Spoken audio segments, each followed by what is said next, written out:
दुनिया का सबसे बड़ा टनल जो इंग्लैंड और फ्रांस के बीच समुद्र के नीचे बना है उसे इंजीनियरिंग का अजूबा कहा जाता है। इसे बनाते समय जरा सी चूक पूरे समुद्र को टनल में भर सकती थी, जिससे 13,000 मजदूरों की जान खतरे में पड़ जाती। करीब 13,000 साल पहले आखिरी आइस एज के बाद इंग्लैंड और यूरोप अलग हो गए थे, लेकिन व्यापार जारी रहा और 1986 में दोनों देशों ने एक अंडर सी टनल बनाकर इंग्लैंड को यूरोप से जोड़ने का फैसला किया। इस प्रोजेक्ट को कैनल टनल या यूरोटनल नाम दिया गया। योजना के अनुसार इंग्लैंड और फ्रांस दोनों अपनी तरफ से टनल की खुदाई शुरू करेंगे और बीच में टनल मिलाई जाएगी। कुल 3 टनल बनाई गईं, 2 मेन टनल्स ट्रेन के लिए और एक सर्विस टनल बीच में।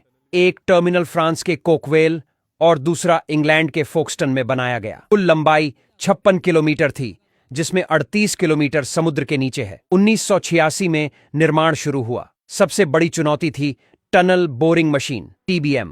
इतनी विशाल मशीन पहले कभी नहीं बनी थी। इसे अमेरिका के सेटल में रॉबिन्स कंपनी ने बनाया। मशीन की लंबाई 800 फीट, वजन 1500 टन और डायामीटर 50 फीट था। इसके आगे टंगस्टन कार्बाइड ब्लेड और मलबा निकालने के लिए कन्वेयर बेल्ट लगा था। इंग्लैंड साइड पर चौक की मजबूत लेयर मिली, जो टनल के लिए सुरक्षित थी, लेकिन फ्रांस साइड पर जमीन में दरारें थीं, इसलिए वहां एक खास सबमरीन जैसी TBM इस्तेमाल की गई। मशीन को 200 फीट नीचे ले जाना भी एक चुनौती था, इसलिए उसे डिसअसेंबल करके नीचे ले जाकर वहीं दोबारा जोड़ा गया। 1988 में खुदाई शुरू हुई। जैसे जैसे TBM खुदाई करती, वैसे ही पीछे से कंक्रीट स्लैब लगाकर दीवारें बनाई जाती, ताकि पानी का रिसाव ना हो। अब सबसे अहम सवाल था कि क्या दोनों ओर की टनल सही पोजीशन में आपस में मिल पाएंगी? अगर थोड़ी भी चूक होती तो टनल कभी नहीं जुड़ती।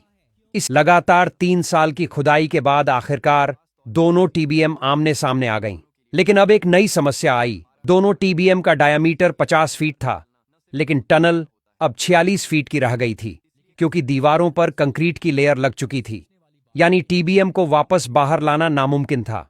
इसका हल निकाला गया, मैकेनिकल सुसाइड।